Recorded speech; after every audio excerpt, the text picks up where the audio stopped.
porque grande y para siempre su misericordia es. Le voy a invitar a que tome asiento. Seguimos con los cuidados y protocolos de la sana distancia. Pero nos da un gusto que usted esté aquí, que nos acompañe hoy a la casa de Dios. Y en este tiempo de adoración, de alabanza y ministración de la palabra. Le voy a invitar a que abra su Biblia en el profeta Jeremías.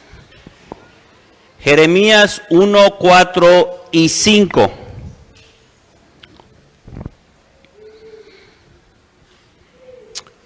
Libro de Jeremías, capítulo 1, versículos 4 y 5.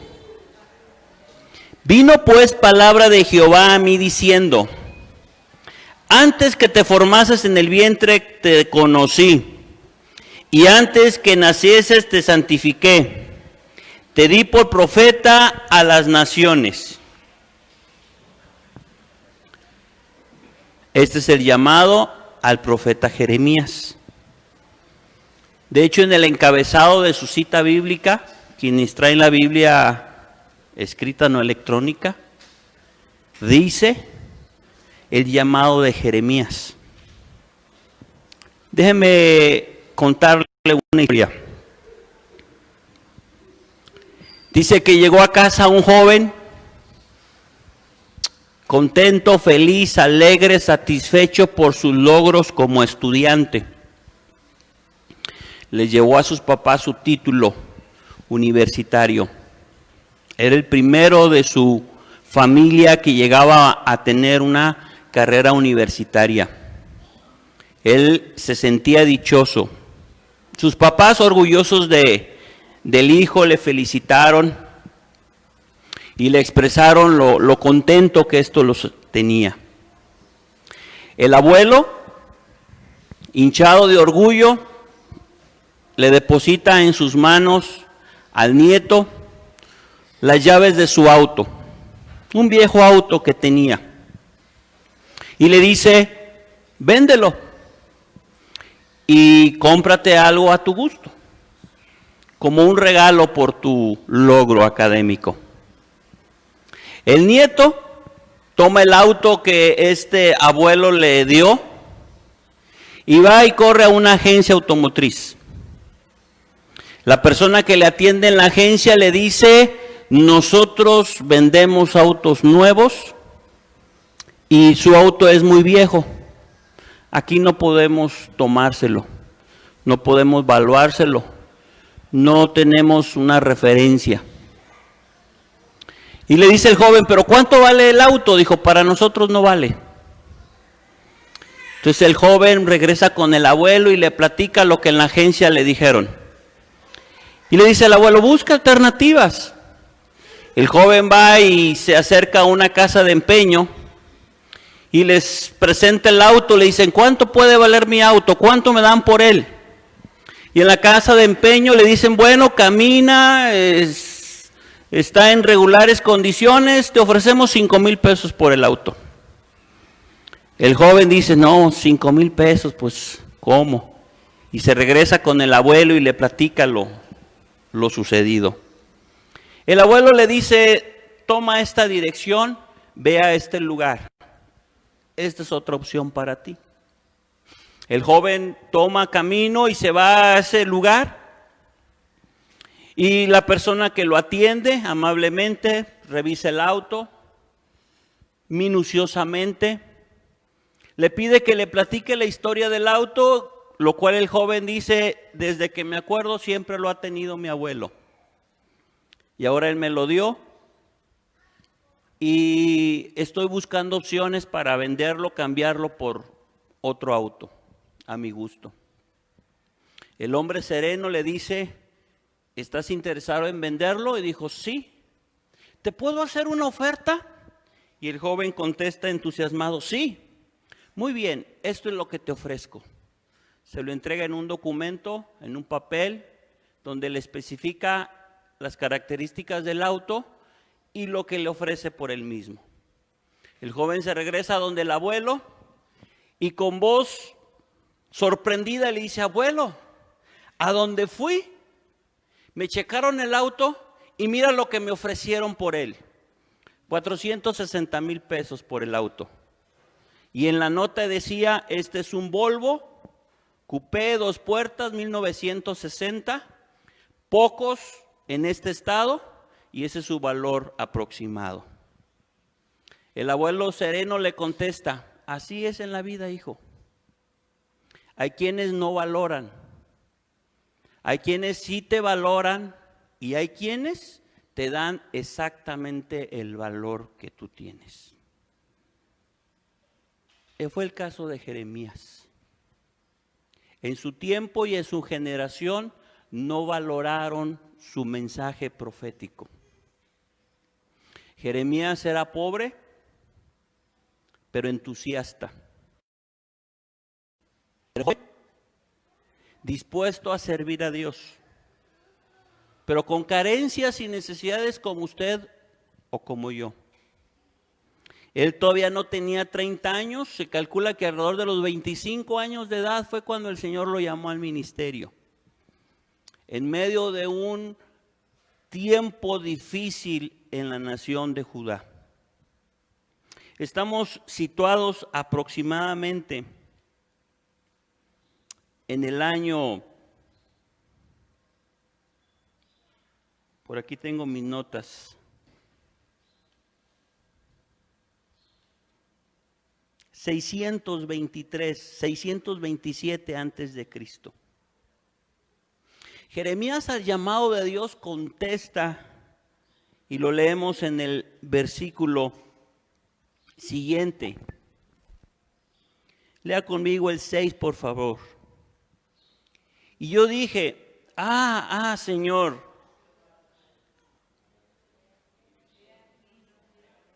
he aquí, no sé hablar, porque soy niño. Y no es que necesariamente fuera un niño como ahora los concebimos. Para otros un niño es de 7, 8 o 9 años. Pero en el contexto cultural, una persona alrededor de los 30 años era considerada una persona madura, entendida, y en una edad en la cual se le podía tomar en serio. Era por eso que el Señor Jesucristo comienza su ministerio a los 30 años. No porque hasta esa edad estuviera él preparado, sino porque culturalmente no le hubieran recibido al considerarlo como un niño. Pero también tiene que ver una percepción que tengamos de nosotros mismos, conforme a nuestra educación, oportunidades y enseñanzas, valores familiares. La expresión de Jeremías no solamente se refería a su edad, sino que también a la propia percepción de su persona, en la cual veía carencias en él mismo, en el cual veía que no estaba lo suficientemente preparado, creía él. No tengo la educación, la enseñanza que se requiere para ser un profeta. Era lo que probablemente Jeremías juzgaba o analizaba. Después del reinado de Salomón, hijo de David, tercer rey de Israel, el reino se dividió en 2 tribus, principalmente la de Judá. Se estableció un reino con un rey, y 10 tribus se unieron y formaron otro reino. Por lo tanto, a partir de Salomón, su descendencia, se establecieron en 2 reinos. Jeremías comienza a profetizar y la palabra que da no era cómoda para nadie. Paulatinamente se quedó sin amigos. Paulatinamente la familia dejó de apoyarlo y paulatinamente su mensaje cobraba mayor severidad al denunciar el pecado de la nación. Profetizó a 5 reyes diferentes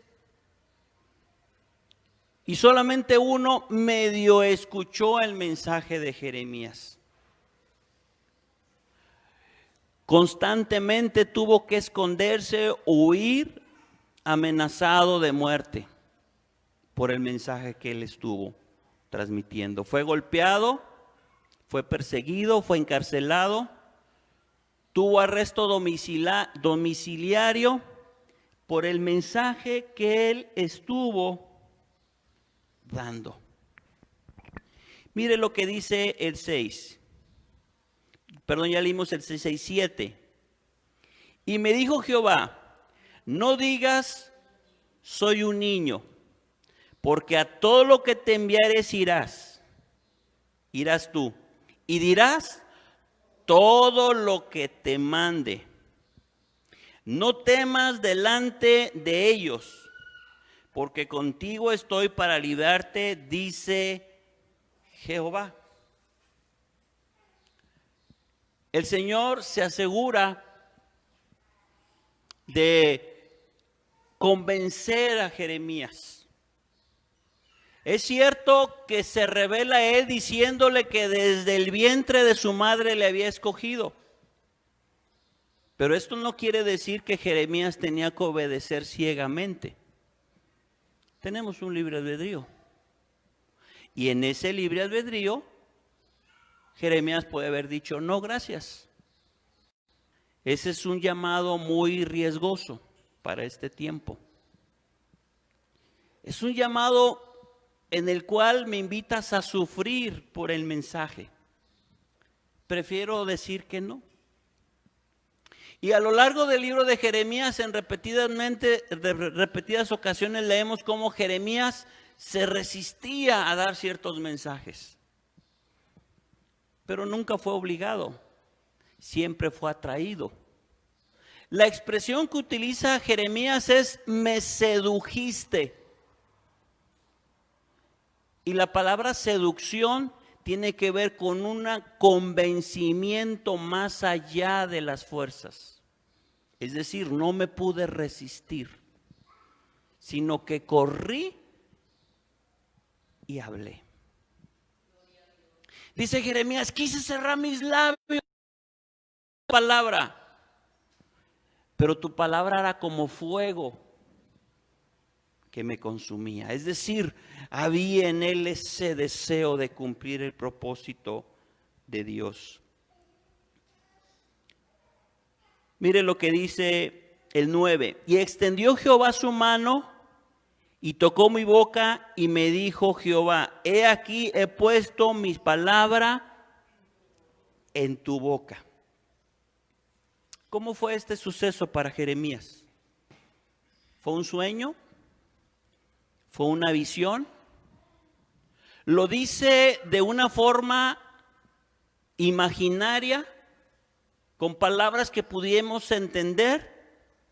¿O fue un hecho literal, en una experiencia sobrenatural, en el que la mano de Dios toca su cuerpo mortal y transforma ese mensaje de humano a divino, de natural a espiritual? ¿Cómo es que vivió esta experiencia Jeremías? Los teólogos no definen con exactitud la experiencia de Jeremías. Unos afirman y dicen que está escribiendo de manera poética, utilizando un término literario comprensible. Otros dicen que literalmente tuvo una experiencia sobrenatural con Dios. El hecho es que el mensaje que Jeremías estaba transmitiendo no era un mensaje humano, sino divino. No era un mensaje que tenía que ver con inteligencia o entendimiento del tiempo y de la generación. Era un mensaje que venía de la boca de Dios para que fuese transmitido por la boca de Jeremías. en ese toque sobrenatural de Dios, mire lo que dice Segunda de Pedro 1:21. Si me pueden ayudar con la cita. Normalmente separo las citas de manera previa para no demorarme, porque aquí nada más tenemos una mano disponible. Pero si me puede ayudar con la cita y darle lectura fuertemente. Segunda de Pedro 1:21.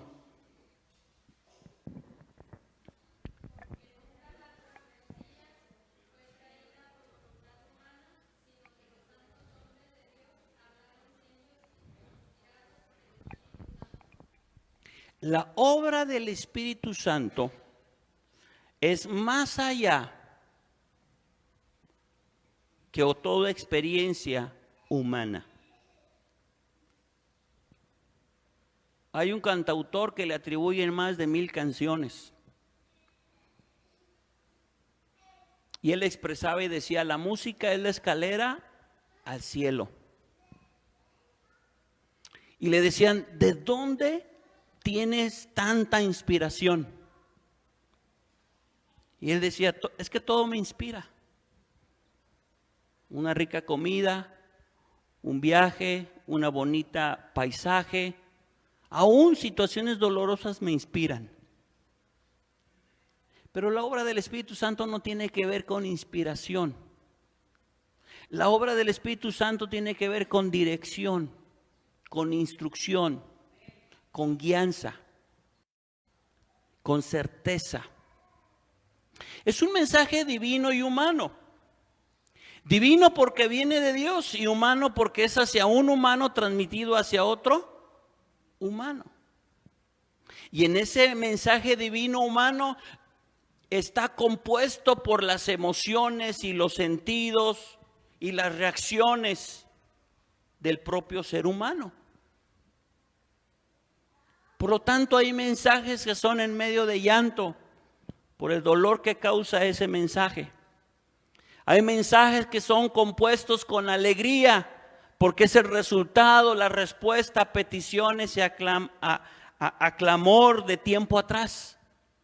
Hay mensajes que están mezclados con incertidumbre, inquietud, con un gran signo de interrogación porque el mismo que lo está dando no está entendiendo la profundidad, la intensidad, el alcance del mensaje. Hay incluso mensajes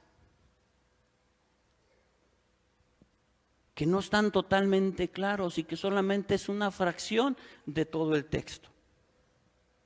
Pero el que lo recibe lo entiende, porque él tiene toda la película completa. Y aunque solamente le están dando una fracción de la historia, él está entendiendo claramente. Segunda de Timoteo 3:16. ¿Qué dice?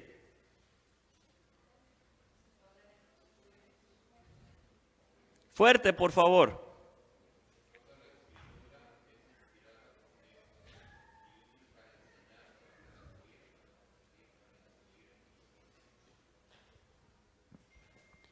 Ahora la propia Escritura es la palabra revelada disponible para nosotros. No solamente es el relato de un suceso histórico, no solamente es la expresión cultural de una generación, no solamente es la biografía de un individuo o de una nación. Ahí está plasmado la historia. Ahí está plasmado el propósito. Ahí está plasmado la dirección. Lo que ahora estamos viviendo está en la Escritura. Y lo que hemos de vivir está en la Escritura. Es necesario ir a ella. Esta es la primera palabra revelada. Dios se ha asegurado de plasmar en ella todos los elementos que necesitamos para el día a día, generación a generación, sigamos hacia adelante. A lo largo de la historia podemos leer vidas como las de Sansón, que fue llamado de una manera tan específica a través de la revelación de un ángel a su madre cuando ella era estéril. Y el nacimiento de Sansón, desde su nacimiento, fue marcado para servir a Dios. Las palabras de manera literal la leemos en Jueces 13:3 al 5, donde dice: para salvación de Israel de los filisteos es que Sansón fue escogido. O David, que fue aquel joven conforme al corazón de Dios, escogido para cerrar un capítulo de un rey anímico, desobediente, frustrado y sin el firme propósito de servir a Dios. Y Dios dijo: este rey ya no puede continuar. Como dice en la canción de los niños, y su tiempo se acabó. Tuvo la oportunidad, pero sus errores lo llevaron a ser desechado. Y su linaje no iba a seguir gobernando. Por lo tanto, todo un nuevo linaje que es del linaje de David, de la casa de Isaí, de la tribu de Judá. ¿Y qué me dice del llamado de Juan el Bautista en Lucas 1:13 al 17? Donde aún en el vientre de su madre, dice la Escritura, fue tocado y lleno por el Espíritu Santo para dar un mensaje de arrepentimiento a esa nación y preparar el camino para la llegada del Mesías. O de Pablo, en Gálatas 15:16, Pablo mismo expresa diciendo que él fue escogido y llamado para predicarle a los gentiles. Los gentiles eran los no judíos, entre los cuales estamos usted y yo. Son llamados muy específicos. No todos nosotros tenemos un llamado de parte de Dios. En todos nosotros hay un propósito específico de parte de Dios. Podemos no conocerlo, podemos no tenerlo claro, pero mientras no lo tengamos claro, tenemos que seguir el principio que Dios establece. Porque en ti hay un llamado y en ti hay un ministerio. La Biblia nos instruye a que seguir a Cristo significa amar, sí, amar a Dios y a nuestros semejantes. Obedecer la palabra que es nuestra guía de fe y de conducta. Servir. Y podemos hablar de el orden jerárquico en el servicio, que al menos son 7. Pero esto es en lo que tenemos que caminar. No podemos atribuir o contestar con palabras de no sé, es que no entiendo, es que no sé tanto como usted. O como Jeremías, es que soy un niño. Y poner oídos sordos ante el llamado. Es entonces indispensable que hagamos una revisión personal. Si estamos haciendo lo que el Señor nos llamó a hacer. Si nos estamos aplicando en lo que el Señor nos llamó a que nos apliquemos. Le invito a que abra su Biblia. En Lucas 12:12, ¿qué dice?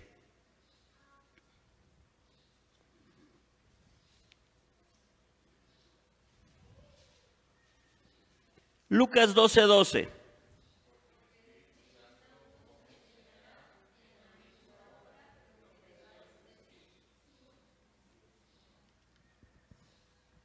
Porque el Espíritu Santo nos enseñará. Escuchaba un testimonio de un pastor que decía, estaba viendo la película de Peter Pan y el Espíritu Santo me empezó a hablar. y a instruir. En el cine, mientras veía una película, sí. Porque el mismo espíritu que llamó a Jeremías es el mismo espíritu que le llamó a usted. Porque el mismo espíritu que levantó a Cristo Jesús de entre los muertos es el mismo espíritu que se manifiesta a usted. No se ha degradado, no ha perdido fuerza, no tiene fecha de caducidad, no tiene tiempo de descanso. El Espíritu Santo está tan activo hoy como en toda la historia de la iglesia en el Nuevo Testamento o toda la historia de Israel en el Antiguo Testamento. El Espíritu es activo y dispuesto a tratar con usted y llevarlo hacia adelante. La experiencia sobrenatural de Jeremías está directamente relacionado con lo que ahora leemos de la obra del Espíritu Santo. Esa mano que tocó los labios de Jeremías y que puso el mensaje para ese tiempo y para esa generación es la obra del Espíritu Santo que ahora pone en sus labios la palabra correcta, adecuada para dar, para compartir. No hace mucho alguien me dijo, todo lo que predicó era para mí. Y apenas iba yo a defenderme diciéndole, nadie me dijo nada, no sé nada de ti. Cuando me dice, y entiendo que Dios me estaba hablando, porque esa es la obra del Espíritu Santo. Hablar a tu vida, redarguir a tu vida. Pareciese que en este tiempo estamos viviendo una persecución silenciosa hacia la iglesia cristiana, en el que bares y centros nocturnos están autorizados para ser abiertos, pero las iglesias están siendo limitadas para que puedan reunirse y predicar el mensaje de salvación. Los eventos multitudinarios como Fórmula 1, como el Mundial o las Olimpiadas están buscando alternativas para que se lleven a cabo. Pero las campañas, conciertos o eventos cristianos definitivamente les están diciendo que no. En medio de esta nueva normalidad, todo está cambiando. La forma de la educación, la forma laboral, la forma de comercio, todo está cambiando. Y entonces el mensaje de salvación, y entonces el mensaje del propósito de Dios, y entonces el mensaje que transforma vidas y familias, ¿cómo es que debe de transmitirse? ¿Cómo es que debe de darse? ¿Quién lo dará? ¿Quién lo compartirá? ¿De qué manera? ¿De qué forma? Si estamos inmersos en una dinámica de horarios y de funciones,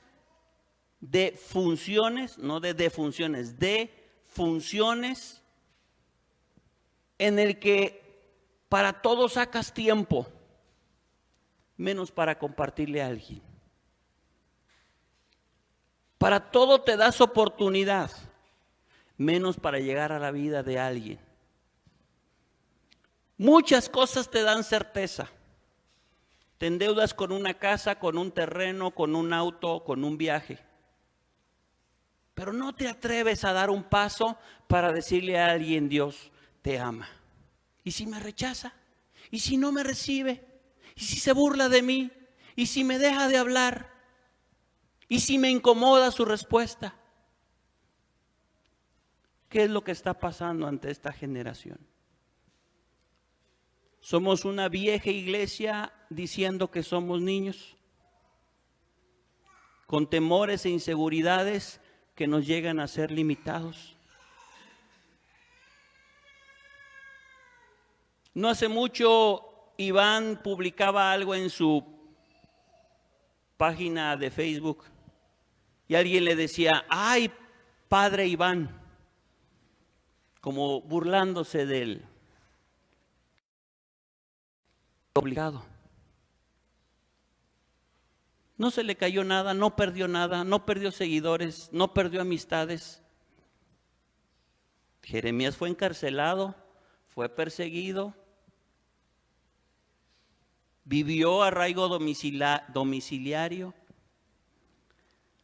4 reyes lo amenazaron de muerte. No se tiene la certeza del lugar y el año de su muerte, pero se cree que murió cerca de los 70 años de edad, exiliado en Egipto. Por poco es llevado a Babilonia por Nabucodonosor. En este tiempo, el Espíritu Santo sigue llamando. En esta generación, el Espíritu Santo sigue activo, buscando hombres y mujeres que den el mensaje, que den la palabra. Alguien me preguntaba y decía: ¿el Señor nos podrá advertir antes de que sucedan las cosas? Y yo le dije: sí. Ahí está el ejemplo de Jeremías. Por 40 años profetizó que Babilonia vendría y los haría cautivos. No solamente que vendría, sino que les ganaría en la guerra y se los llevarían cautivos. Que serían derribadas las murallas, que el templo sería destruido. Hubo un rey que incluso lo acusó de ser espía de Babilonia a Jeremías. Y le dijo: es que tú estás dando un mensaje para traer temor al pueblo. No, no era para traer temor, era para que el pueblo se reconciliara con Dios, porque tras el mensaje catastrófico de Jeremías decía: pero si se arrepienten, Dios nos perdona y cambia ese resultado. Pero el pueblo no creyó y se hicieron todavía más perversos, más malvados. Y llegó lo profetizado. Hubo profetas que hablaron como Ezequías, que profetizó y no vio cumplido lo que profetizó, porque se cumplió 250 años después. Pero Jeremías profetizó, vivió lo que profetizó, y él mismo experimentó el dolor de ver que caía la ciudad, que caía el templo, que sus familiares, amigos y conocidos estaban siendo llevados cautivos. Ya era un anciano Jeremías para ese tiempo. Y Nabucodonosor solamente se estaba llevando a los jóvenes, a los niños, a los príncipes, a los ricos. Y en la ciudad se estaban quedando los pobres, los ancianos, los enfermos. Y el rey que Nabucodonosor puso para que hiciese cargo bajo el dominio babilónico, años después se sintió que podía y se alió con otras naciones y quiso liberarse de Babilonia. Y entonces vino Nabucodonosor y los aplastó a que no quedara piedra sobre piedra. Entonces Jeremías tuvo que huir y fue exiliado en Egipto, donde murió. ¿Cuántos Jeremías hay aquí? ¿Cuántos Jeremías hay aquí? Con incapacidades, con deficiencias, con poca experiencia, pero dispuestos a servir a Dios. Con más dudas y preguntas que respuestas o certezas, pero sabiendo que el toque de Dios transforma vidas. Le voy a invitar a que se ponga usted de pie en este mediodía. Donde tú te encuentres en esas redes sociales, Dios está hablando a tu vida. No es coincidencia que justo ahora estés viendo este video. Déjame decirte que el Dios que llamó a Jeremías te llama a ti. Y así como Dios transformó la vida de Jeremías, la quiere transformar la tuya. Busca de Dios, acércate a una iglesia, lee tu Biblia, ora al Señor y el Espíritu de Dios guíe tus pasos. Te bendecimos en este día. Dios te bendiga.